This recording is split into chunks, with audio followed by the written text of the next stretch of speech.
Evening, everyone. This is Michelle Jefferson. You are listening to Feathering the Eagle's Nest on Liberty Works Radio Network.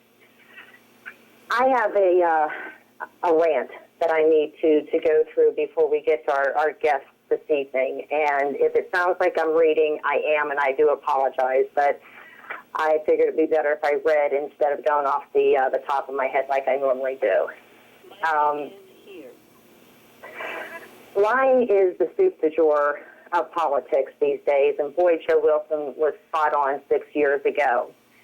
And if it's not a flat-out lie, they will distort the truth so far, truth becomes unrecognizable. Before the Dennis Frazier issue becomes distorted, I would like for us to look at the truth and some facts. First, I'd like to address the Ethics Board Administrator, Joe Burns. He blew it with his email to the Central Committee. And for someone who is such a stickler about the rules, it just doesn't make any sense to me. And I think he knows that even though his heart was in the right place, that it didn't quite come out the way it was supposed to.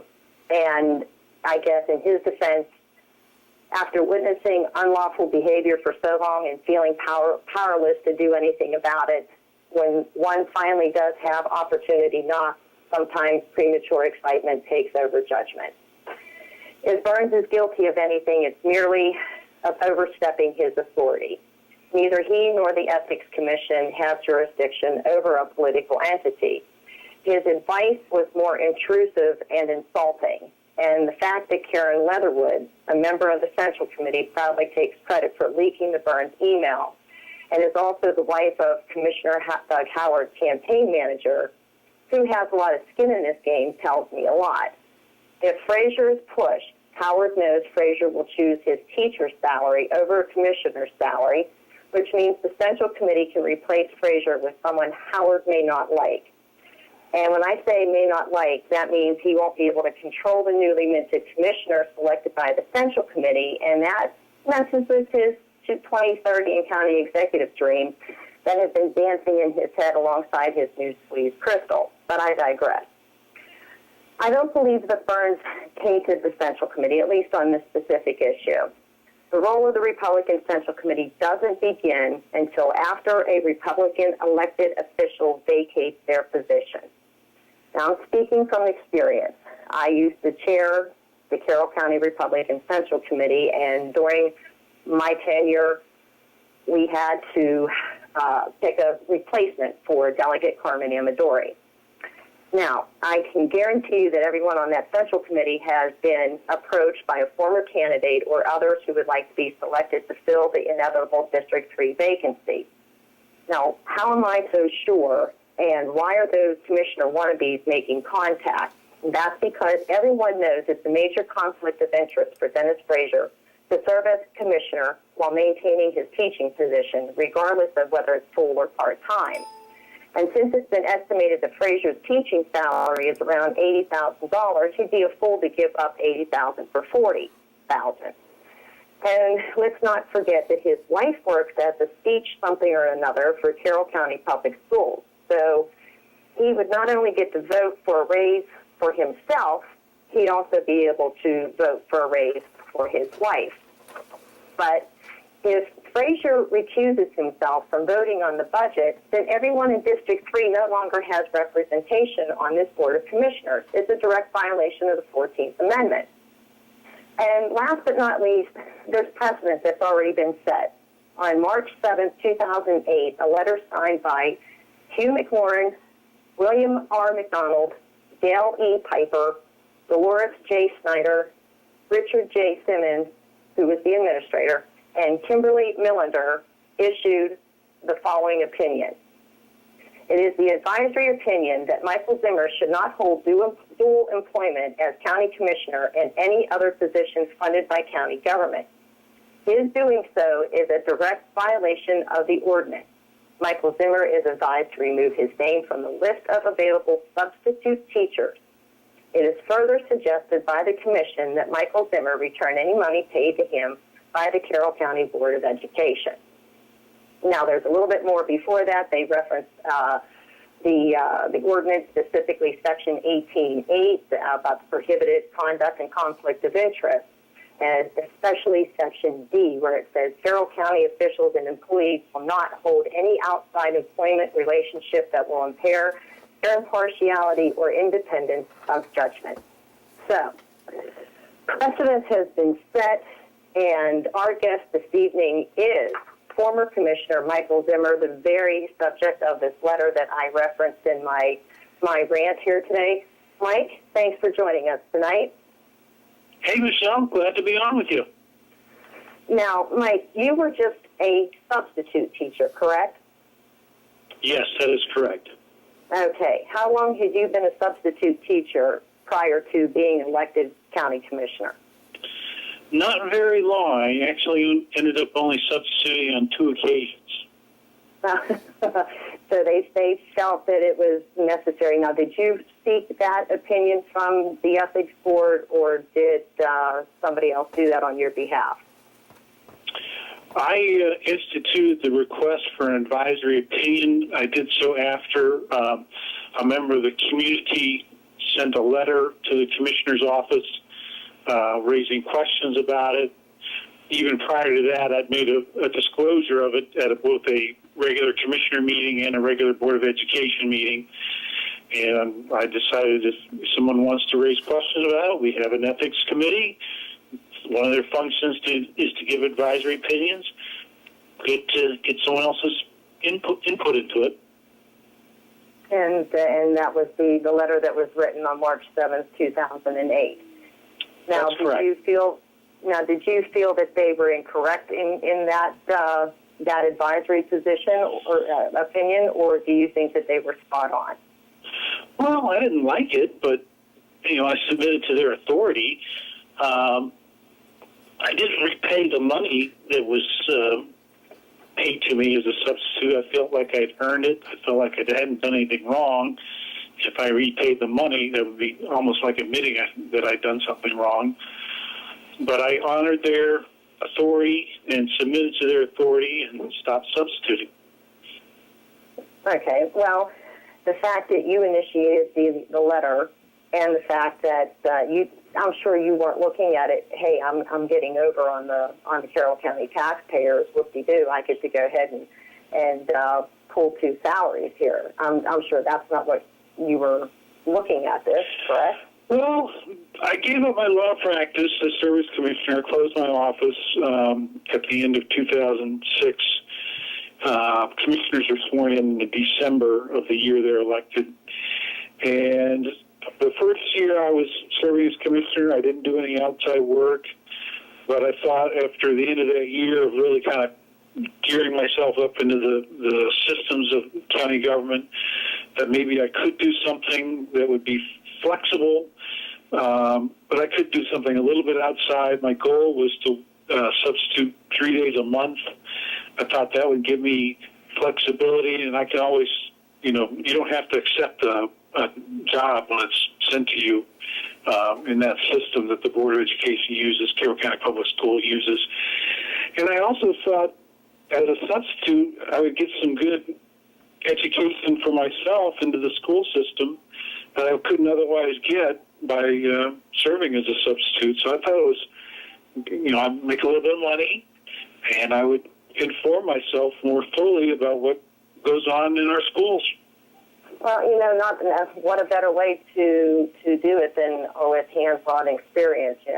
That's one of the things that politicians have a tendency to forget, is having that hands-on experience. So it wasn't with malicious intent. It was more for the education, every pun intended, I'm sure. Sure. Of taking care of that.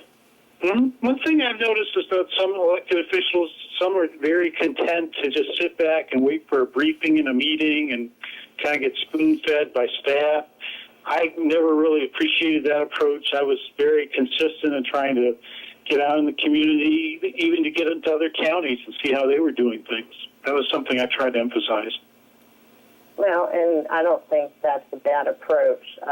When I was going to night school to learn how to become an architect, I also took electrical wiring, plumbing, bricklaying and woodworking, and was the only girl in the class. But I figured if I was making a set of drawings, whether it be a house or whatever, I would think I would have to know how it all went together and understand how it goes together before I sit down and put something together myself.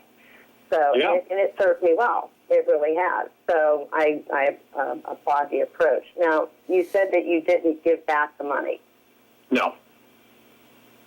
And the fact that you earned that money, but you stopped afterwards. So, and I think, at that time, how much do they pay you a day? I want to say it was maybe $70, something like that. $70. Wow. That's a day.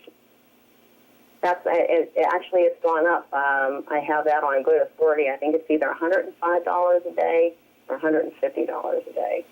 Okay. I forget which one it is, but it definitely has gone up. But that's been 8 years? Just about that, yep. Yeah, okay. All right, let me ask you a question, Mike. And, I mean, you understand the political dynamics of this county, and you've been a commissioner. You understand a lot of the different things that go on around here. Do you think the fact that so much is being made out of Joe Burns' email, it's a way of the other side trying to cover up, make less of the mess that they're in, and try to point to Burns and say, well, that's a bigger mess than what we're in, so let us go ahead and do what we want to do over here because ours is the lesser of two evils. Do you think that's the case, or do you think they're legit on making a fuss over the email? It's always tricky when you want to start looking at the motives. I mean, it's human nature to ask those questions. I did not think Burns handled his business very well by sending that email. He really should have taken his own advice in the email, which was not to say anything. He shouldn't have sent the email, and he's put a cloud over the situation. If he were to recuse himself at this point and let the ethics committee conduct their own investigation without Mr. Burns participating anymore, that might be a solution. Okay, now there are calls for the state ethics board or ethics commission to step in because they feel that the county ethics board has been compromised. Do you feel that that would be a good step or a misstep? Well, I did read that editorial in today's paper, Carroll County Times. It seems like a little bit overkill for the situation. I think it depends on whether Mr. Burns is going to recuse himself or not. If he were to recuse himself, the ethics administrator doesn't vote on any decision. They just sort of guide the process. If he were to step out of the way, I would think we could stay with Carroll County and ordinary process. And I think the key point is there was a precedent set, and I heard your opening monologue, and that was one of the points you were bringing up. There was a precedent set, and you just can't dial back the clock on something like that. If it's unethical for me to work 3 days a month, well, how can he work 3 days a week?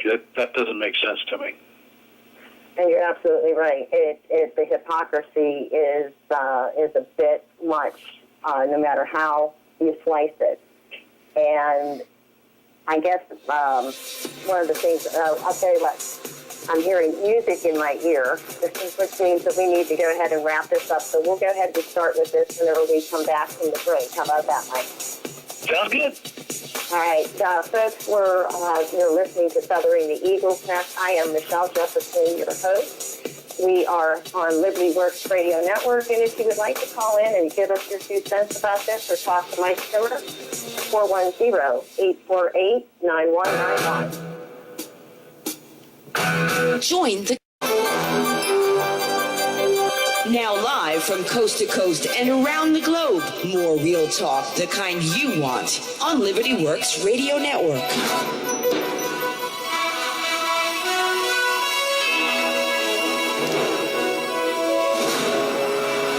And welcome back, everyone. Thank you for joining us. This is Feathering the Eagle's Nest. I am Michelle Jefferson, your host, and thank you for joining us on Liberty Works Radio Network. If you would like to weigh in on this conversation about Commissioner-elect Dennis Frazier serving two masters, so to speak, here, and or have a question for former Commissioner Mike Zimmer, please go ahead and give us a shout at 410-848-9191. Okay, Mike, are you still with us? I sure am. I have a little bit of an update for you. Okay, what's that? While we're on the break, I checked my Facebook page, and you have a listener who's also a Facebook friend of mine, and this listener informed me that Mr. Burns has been dismissed as ethics administrator on a 4-1 vote by the Board of Commissioners. Wow. This just happened yesterday, apparently. Okay, I had heard rumors about that, but I didn't want to speak out of turn, so it is now official. The person that shared this with me is impeccable, and I'm not going to say the name, but you would certainly, I'm pretty sure you would agree with me, it's an impeccable source. Okay, understood. Okay, so that means now Mr. Burns is out of the way, as you had eloquently put it before the break, and I would think that would now settle everybody down, and the problem has been taken care of as far as the possible influence that they felt that Burns was going to have over the commission.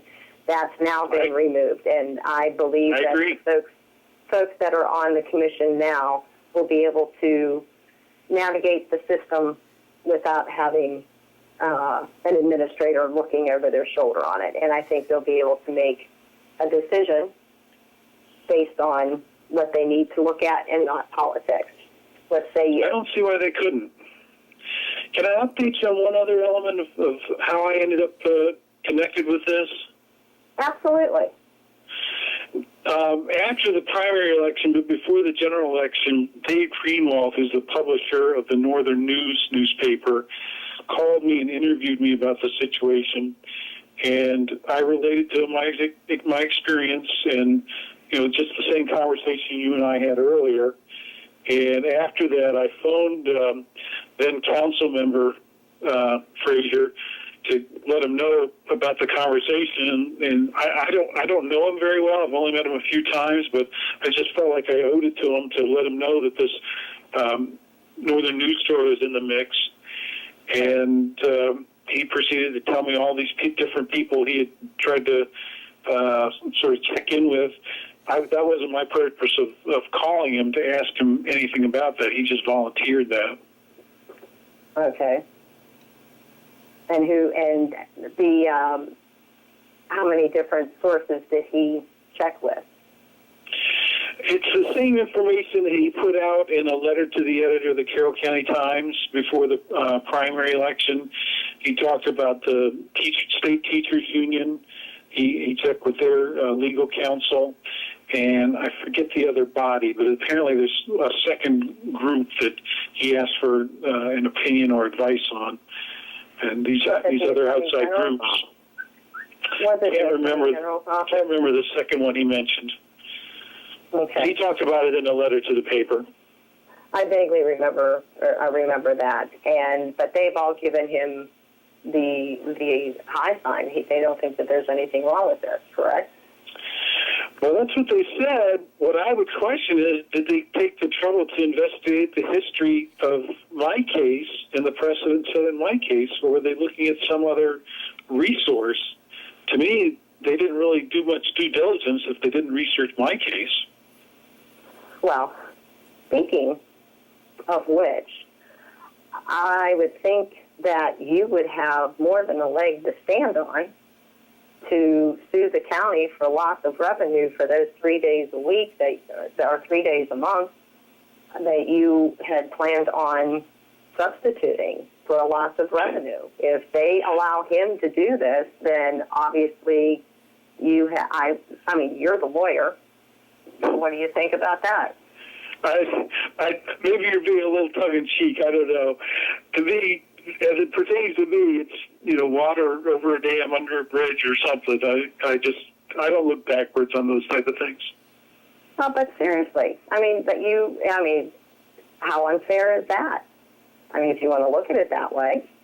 Yeah, I think your point is a valid one if you want to bring logic into the situation. Oh, well, I'm not. You were right in the beginning with the tongue-in-cheek. However, if the shoe were on the other foot, that's exactly what the liberals would do. They would be raising all kind of holy Hannah over this, and they would want to go ahead and sue for the lost wages, and then of course the pain and suffering that came along with it. And by the time they were all said and done, we'd be a few more $1 million short. You never know. Another distinction, I think, between my situation and Commissioner-elect Frazier, one of my prime motivators was to educate myself in the practical day-to-day life of teachers and the school system and how everything interacts. He's had a career as a teacher. There's not really much he's going to learn if he were to stay on the job as a teacher. Right. Are you there, Mike? I'm still here. If I were in a position to give advice to Commissioner-elect Frazier, I would advise him to retire as a teacher and just focus on the commissioner gig. He won in a fair election, and I think that's where his duties should lie. Well, that's a heck of a pay cut for him to have to take. My researchers tell me that he makes somewhere around $80,000, and if you add in all the benefits and everything else that go along with it, that it's a bit more than that. So the commissioners are making, what, $40,000 now a year? Well, whatever the difference is, don't elected officials serve? Isn't part of that public service? So don't we expect people to make sacrifices to benefit the public?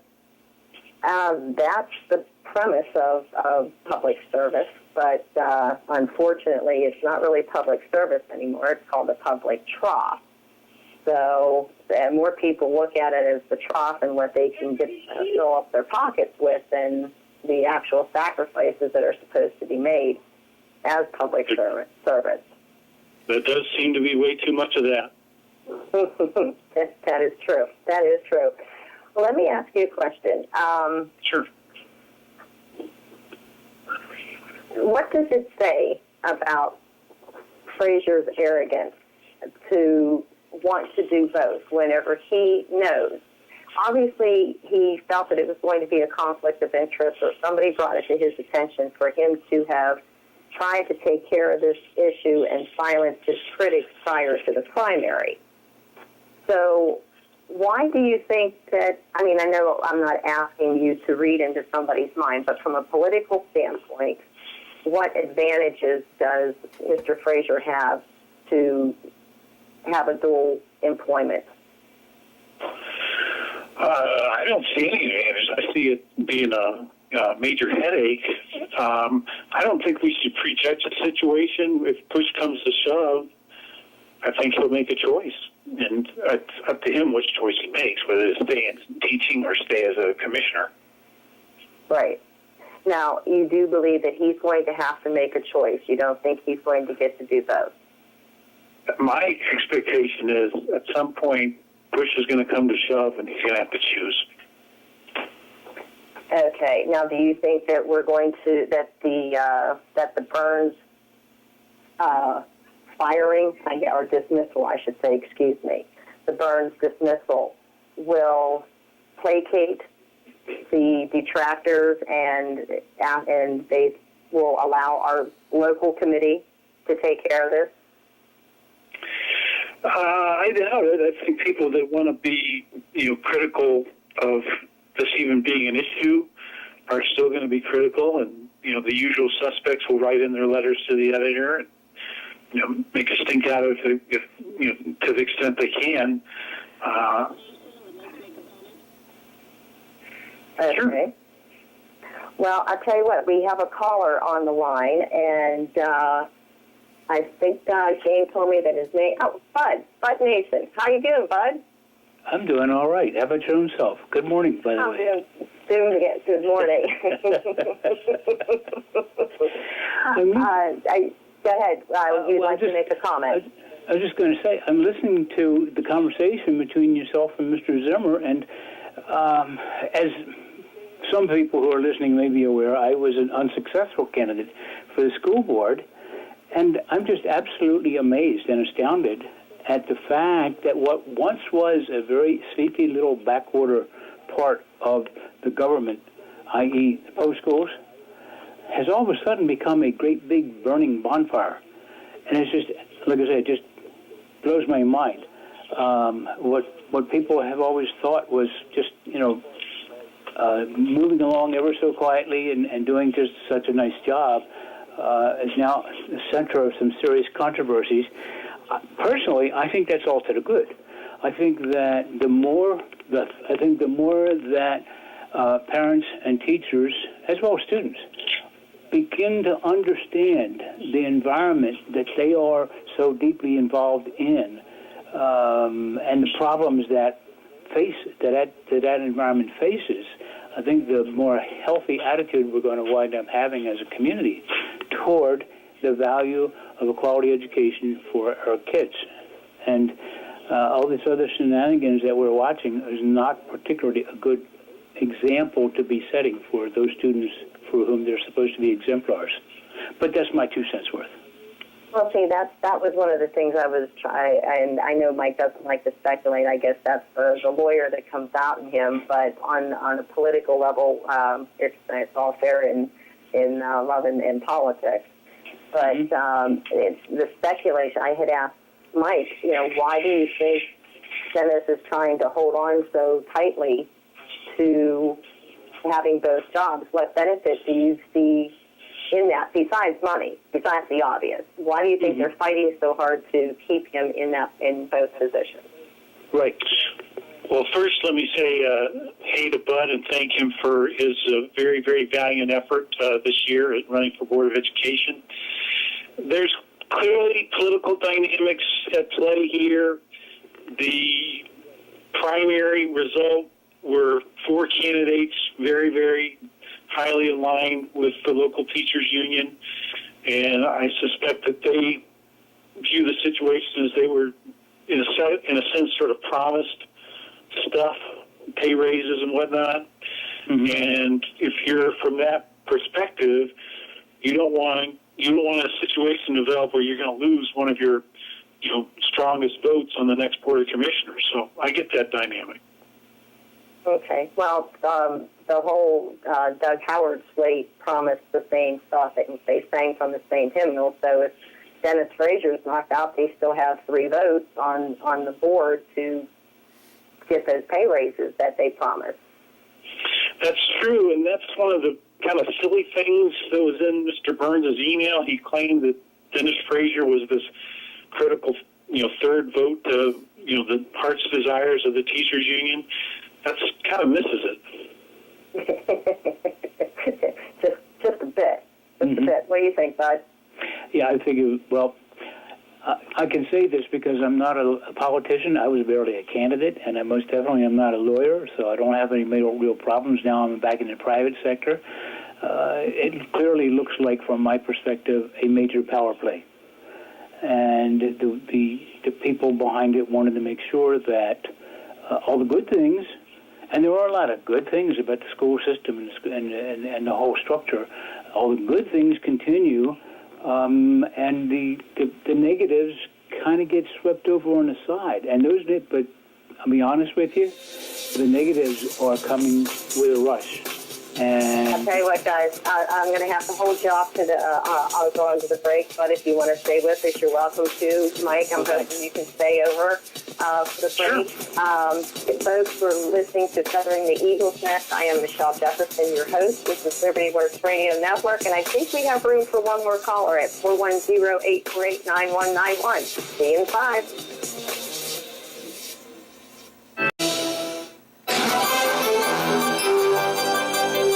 Now live from coast to coast and around the globe, more real talk, the kind you want, on Liberty Works Radio Network.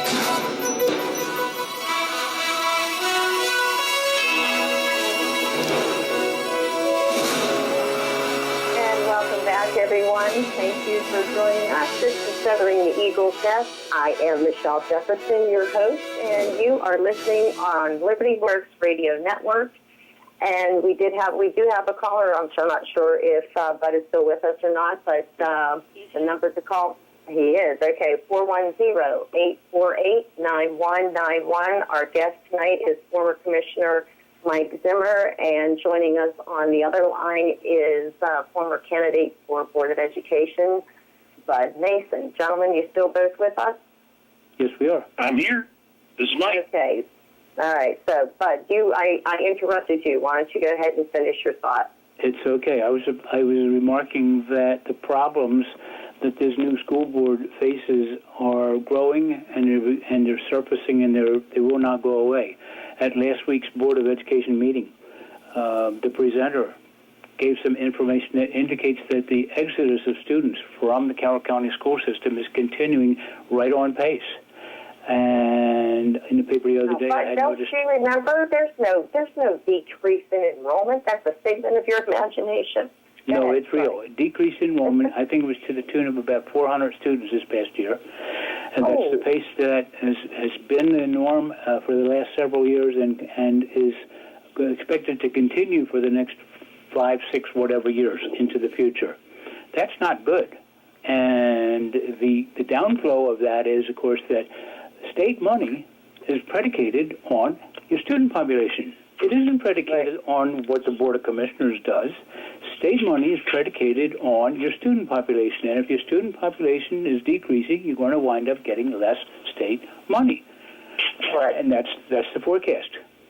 You can't make it up locally because guess who controls how you set the local piggyback tax that the county is authorized to collect from citizens to go to the schools.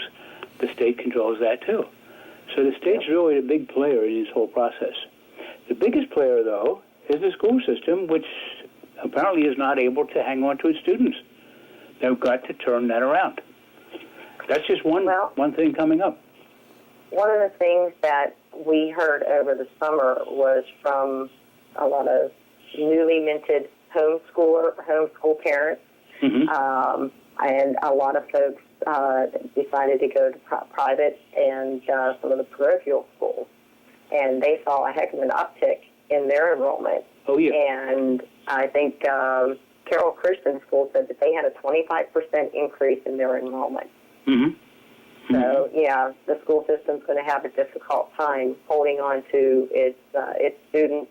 It apparently it's having a heck of a time holding on to its teachers as well for some of the newer students. What was that percentage that they said as far as the new teachers? Do you remember what that percentage was? Of new teachers? First year? Yeah. I believe it was 2/3 of the new hires are new teachers. This is this current year we're in. 2/3 of the new hires are new teachers. Now, you and I and everybody who's ever been in any kind of a profession or business knows that there's a learning curve involved in whatever that profession is.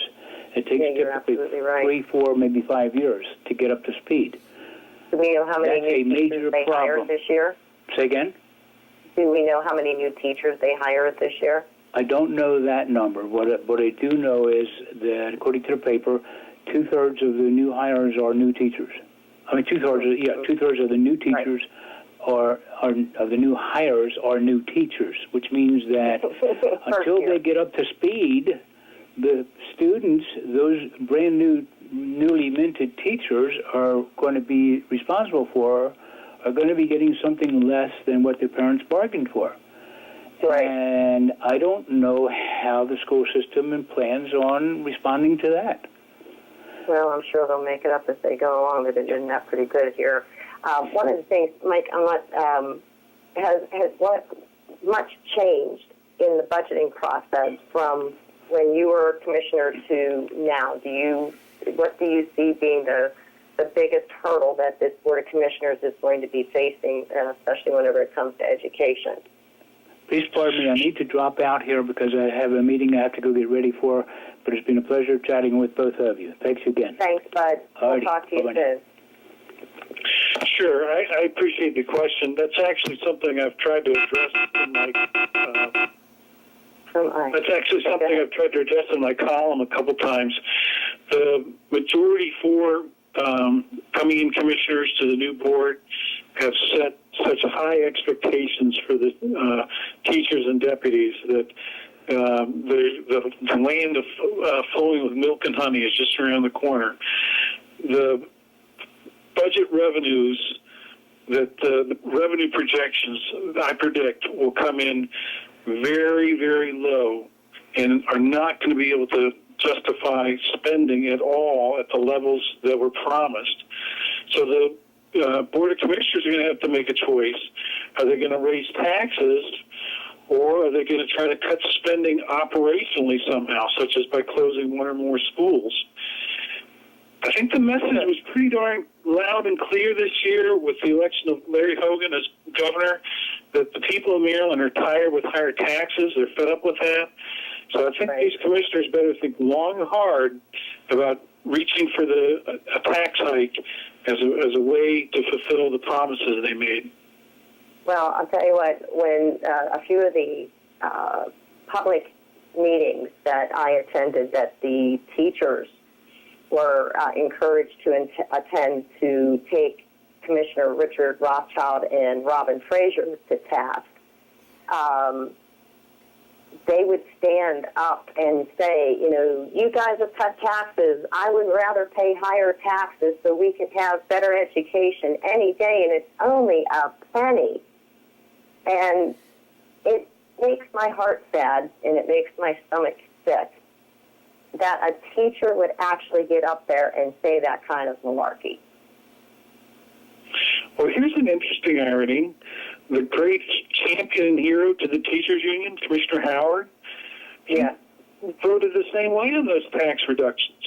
So why are Commissioner Frazier and Rothschild the demons, whereas Commissioner Howard is this great champion? That doesn't make any sense. Well, because these same teachers will believe Commissioner Howard and not apparently they've all been taught the Common Core math. Commissioner Howard was able to, he had himself, Haven Shoemaker, and most of the time, David Roush. So they had the majority of the board to vote whatever way they wanted to vote. But what Doug Howard did was go around and tell the teachers that Richard and Robin refused to fully fund education, and it was their fault that they couldn't fully fund education when they had the majority of the board. And they were too stupid to realize that they were being played the fool. Yeah, that's a manipulation. In the last three budgets of this current Board of Commissioners, the outgoing board, there were three commissioners that voted for those budgets. If they had wanted to raise salaries, that was on them to do it. The commissioners that voted against the budget, Commissioner Frazier, Robin, that is, and Richard Rothschild, they were in the minority. They weren't in charge of anything. Absolutely. And see, that's the part that makes me so angry about these teachers. They got mad at me because I was caught on tape saying, don't tell me that these teachers through Common Core are going to be able to teach these kids how to do critical thinking when they can't even do it themselves, when they can't realize that they voted on a budget and approved a contract, that never had step increases in it, but are told that the commissioners took their step increases away. They can't even read a piece. It's maybe 15 pages long of a contract, which is nothing in contracts. I've seen contracts that are almost as thick as the Affordable Care Act book that they put out. But and you're right. The teachers and the deputies, they're going to be quite upset.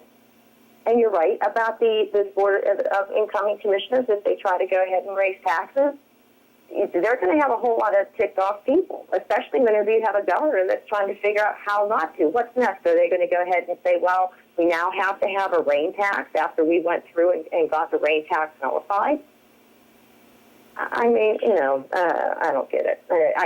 People need to wake up and pay attention to things that are being said around them and think about it and not just take it for the the gospel truth, and they wonder why we get upset with them.